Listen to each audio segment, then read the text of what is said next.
Rồi, em Thịnh xin chào tất cả anh em đang xem live trên kênh YouTube Thịnh Zippo của em nha.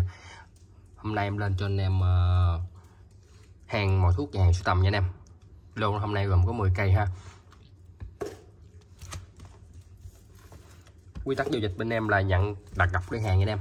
Cọc 100k cộng với ship nha. Chị Phan đủ thì em bao ship nha. Với lại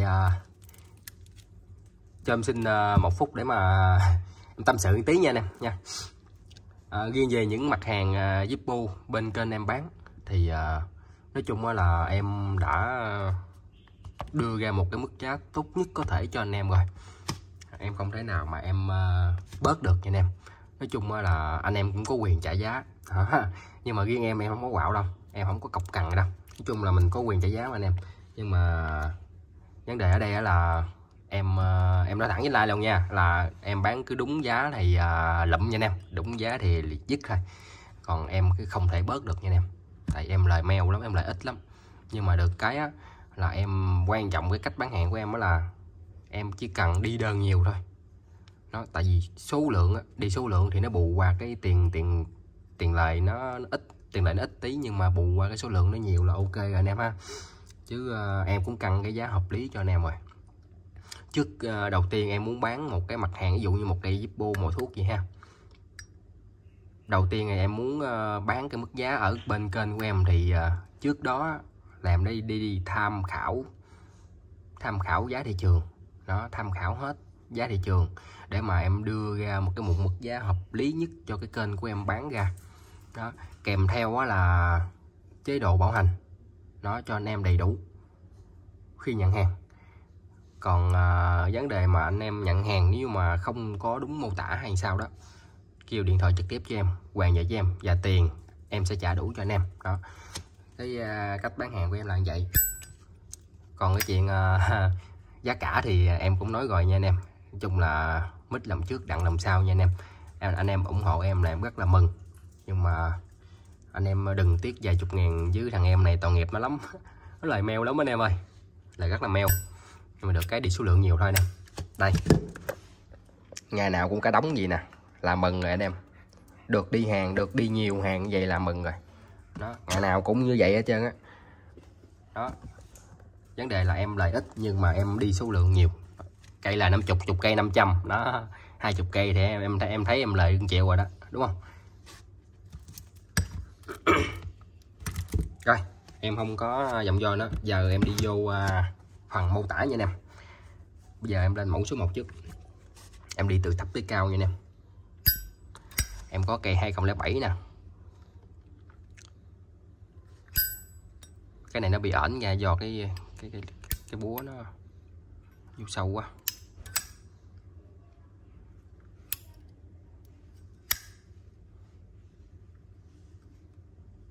đó, nên đã bị qua một tí, bẻ lại một tí, ok luôn. Cây này rùm sức bụi nha anh em, rùm sức bụi, gần lại một tí anh em ơi, cho anh em dễ nắm gõ ha. Clip em mô tả kỹ trên clip nha anh em. Nhận hàng có đúng mô tả cho em là được, ok nha anh em. 2007 nha anh em.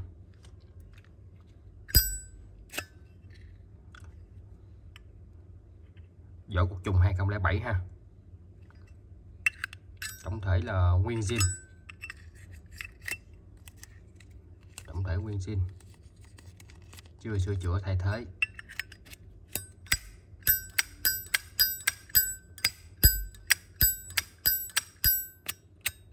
Âm chuông nha anh em.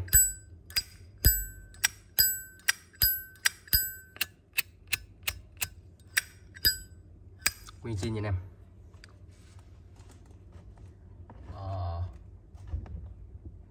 Cái bộ dụng đầu tạ đây.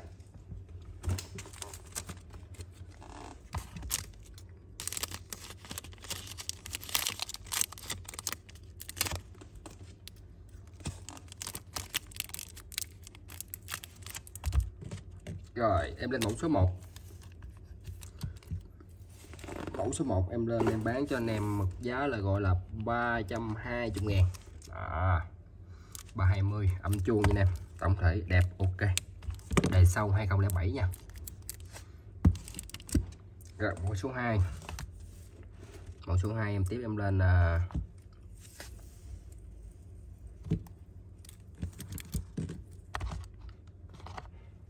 em lên new đi. Lên new đi. Em lên cho anh em cây 91 nè. Rơm bóng như nè, chủ đề đất nước của Mỹ nha. Đất nước mà sinh ra những chiếc Zippo đó anh em. Rơm bóng nhưng mà không bị xước tơ nha anh em. Rất đẹp luôn. Cái này dơ dơ là do cái tay em nè, anh em thấy không? Dơ hay à. Đó. Ngoài ra nó đẹp nha, lao cái là bóng luôn á.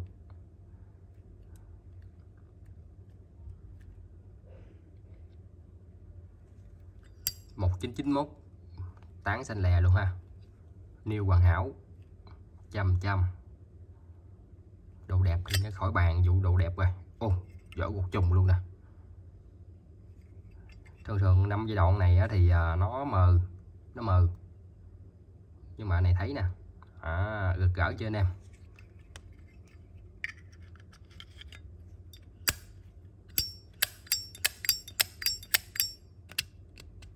Chưa thông đá, chưa bỏ đá chứ, chưa bỏ đá.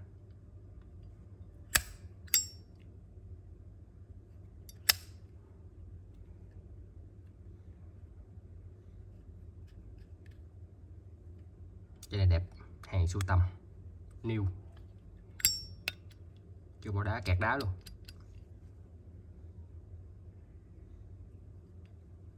Cho anh em xem kỹ lại ha. Cái này đẹp không tì vết nha anh em, không xước tơ luôn.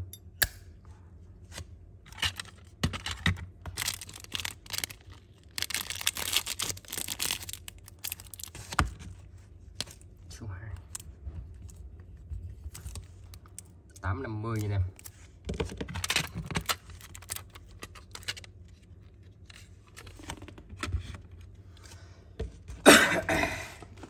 Rồi đến số 3.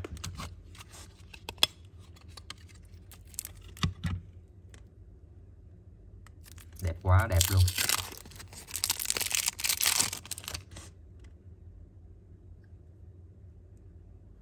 Chủ đề Zippo, một trong những chủ đề sưu tầm của Zippo nha anh em. Cái chủ đề này nó có một cái chủ đề gọi là emblem anh em. Nó có một dòng emblem nữa. Dòng này cắt ăn mòn xin hãng. Chủ đề Zippo rất là đẹp nha anh em nha. Dòng 8X nó bầu nhìn thấy đẹp quá. Bóng quá bóng luôn.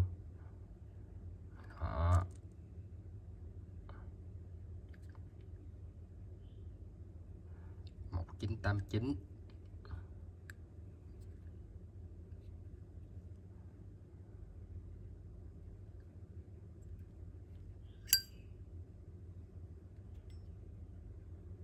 Đi cũng bao vô nó bị xước nhẹ nè.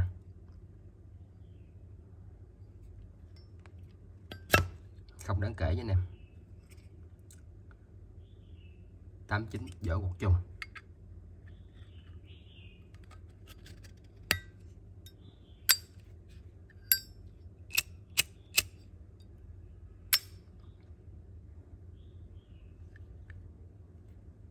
Đẹp quá. Trưng bày thì xấu dách luôn anh em. Trưng bày là rất là xấu dách luôn nha.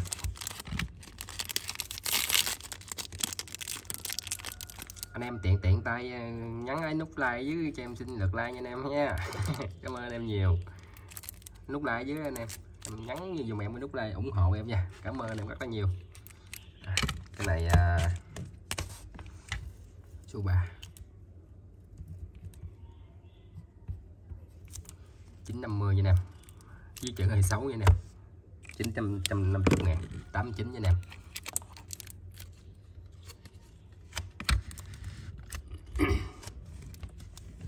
Rồi em lên cái này nè. Dạ. Thủy quân lục chiến nha anh em. Nó có dạ quang không? Không dạ quang anh em ơi. Rất đẹp. Trời, tem đỏ luôn. Giết người luôn. Gậy đó được, gậy được. Giải cuộc chung 2000 ha. xe bén.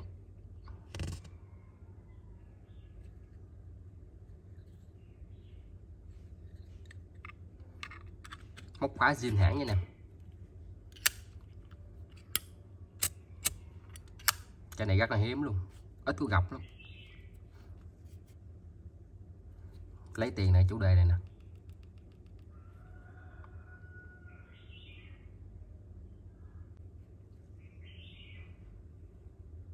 Đẹp anh em ha.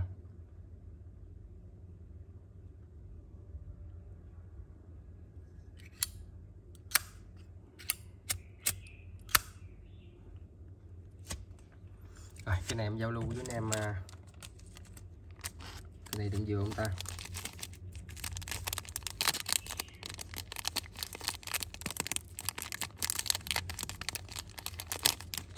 Không dừa anh em ơi.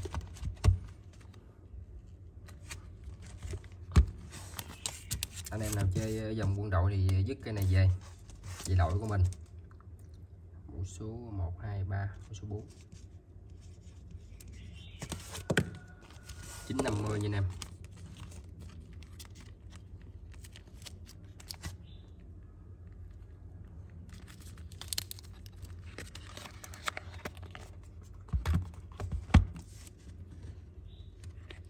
Anh em lên xưa đi.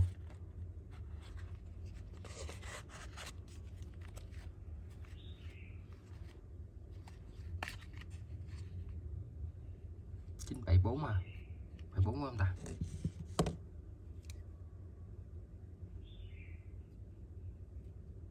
Một 974 quên mất tiêu rồi ta. Như em nhớ không nhầm là 74 anh em, giống như cây hôm qua vậy đó. Hôm qua bán 74, đúng rồi 74. Cây hôm qua là một cái chủ đề nói về công ty kim cương đá quý ha.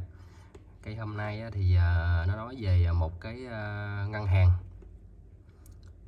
hàng, có tên có tuổi ở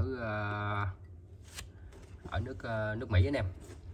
Đây hàng chữ đây khắc màu đổ sơn nhé anh em. Dòng xưa thì đa số là khắc màu đổ sơn giới thiệu cho quảng cáo cho một cái công ty hoặc là một cái doanh nghiệp nào đó thôi. Đa số là dòng xưa là chủ đề quảng cáo là nhiều. Còn riêng về dòng xưa mà chủ đề mà ví dụ như tàu chiến này kia này nọ thì cái giá thì em nói thiệt với anh em, muối mặn sao đó là nó y gan vậy đó.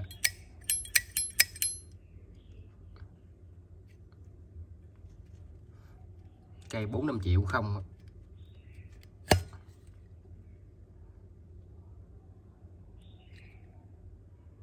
Một mặt chữ.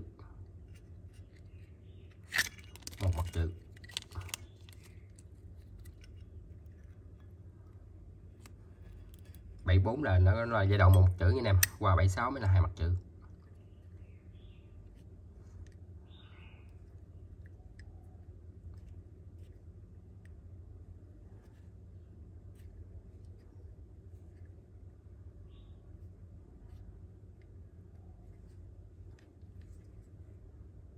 Mấy cái này thì em bán giá rất là tốt cho anh em rồi. Anh em có thể tham khảo ở những chỗ khác. Quay lại em mua không sợ không ổn nha anh em. Em đưa ra một giá gọi là hợp lý nhất cho anh em, dễ mua dễ chốt nhất cho anh em. New Box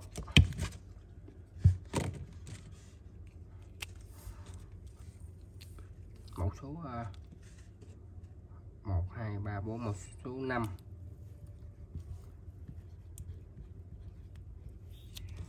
2,4 triệu nha anh em. 2,4 triệu.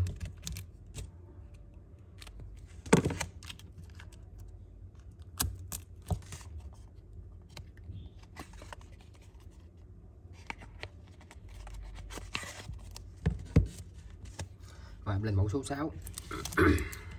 Tiếp em chở về cái hàng màu thuốc.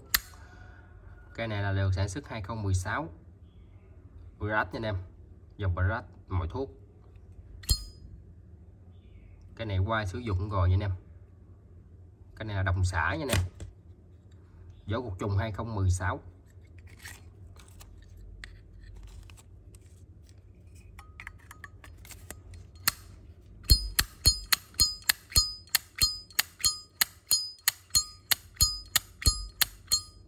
âm chuông, bánh xe bán. Chủ đề Manbro Design tại Việt Nam, em làm design nha anh em.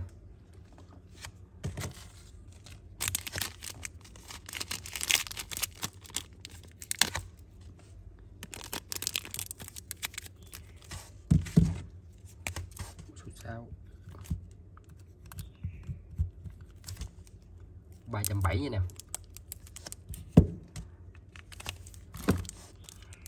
Mẫu số 7.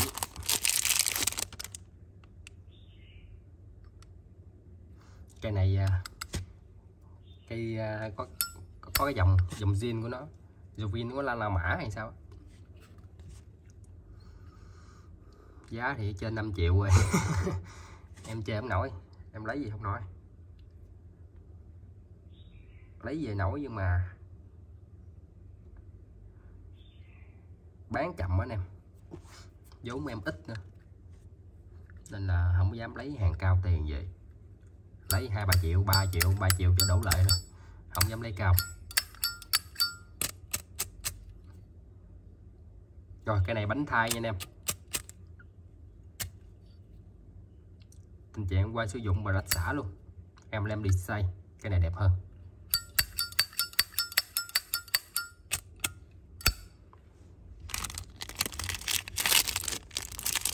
Wow. 2010.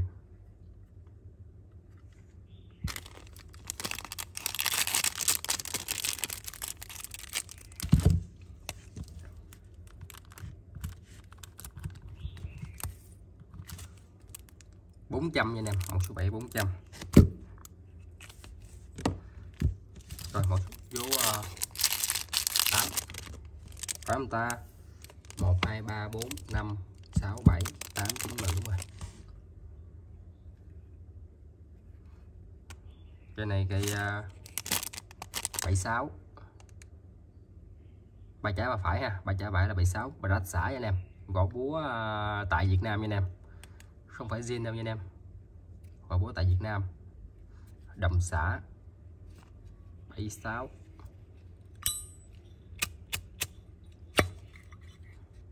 Trời cái guộc đẹp quá đẹp luôn anh em à.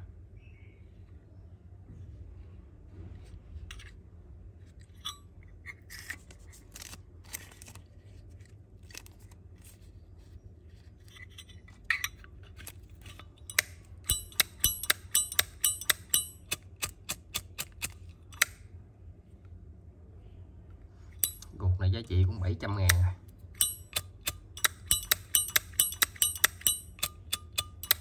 Bán cái vỏ 350 nữa, cái này em bán 950 nha anh em. Cái này thì nó không cắn móc à. Cây này mà đánh bóng nó đẹp lắm. Sáng như vậy 24 cái dòng gỗ búa anh em. Đánh ra cái đẹp lắm, đẹp lắm. Không cắn móc nha anh em.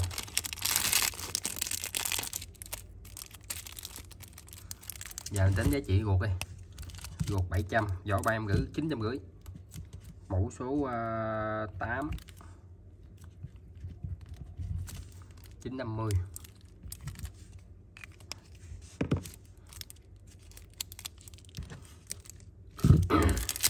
Mẫu số 9. Chủ đề gì đây? Em không biết nha. Nói chung cũng là quảng cáo nữa anh em, quảng cáo công ty. 71. Hai trái một phải là 71 à. Cái này tổng thể cũng rất là ok, đẹp. Đây, kim chỗ này một cái. Kim chỗ này một cái.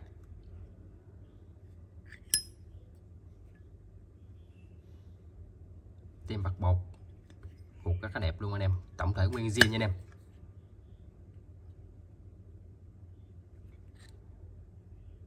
Guộc một bậc chữ chuẩn.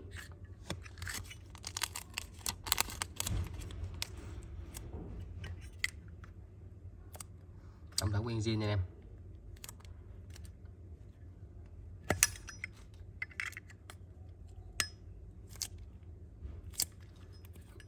Có cái bọc cũng nhét cái khó vô quá. Để định em nhét sao.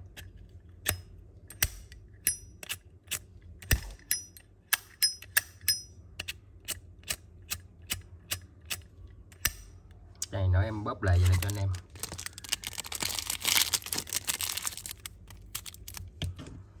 Mốt cắn 2 chỗ ha, 2 chỗ 71, con số 9, 1,2 triệu nha anh em.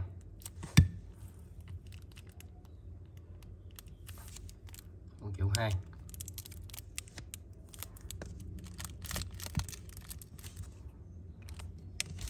73.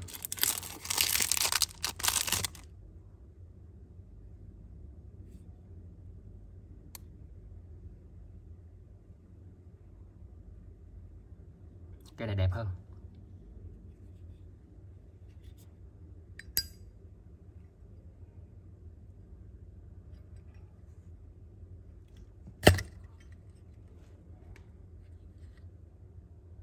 Gục 2 mặt chữ.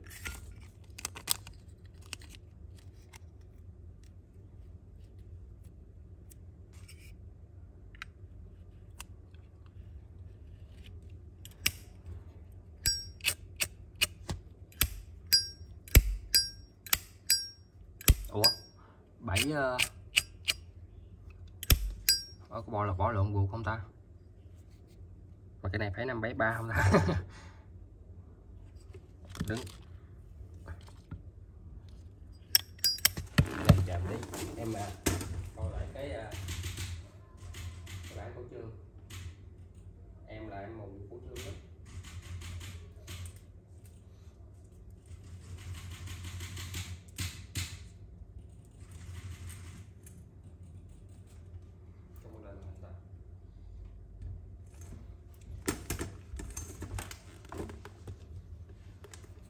Cái này gục 2 mặt chữ là hơi sai sai rồi nè.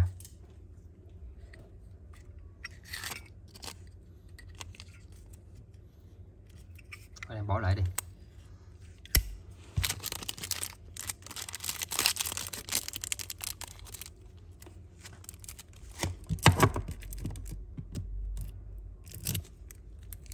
Chụp 76 đi ha anh em.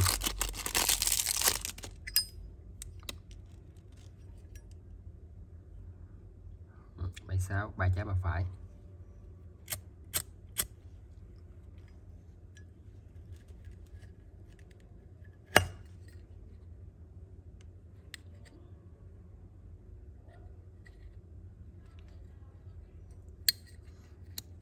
Đúng rồi.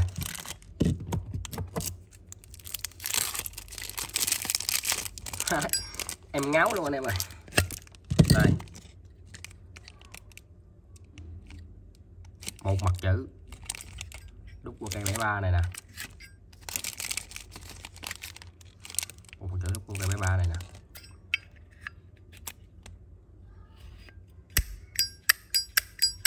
Hợp lý. Còn cây 76 này là 2 mặt chữ đúng rồi nè. Đó. Cái để đi, mai em lên sau. Lên 10 cây thôi. Lô 10 cây thôi.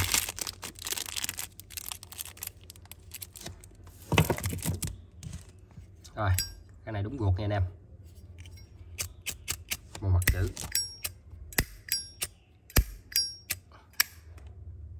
Cái này chủ đề bây giờ lỗ.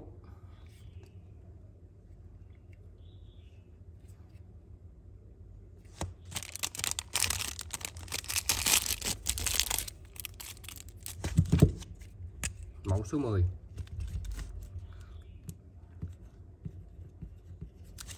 Một 350 anh em, cái này đẹp.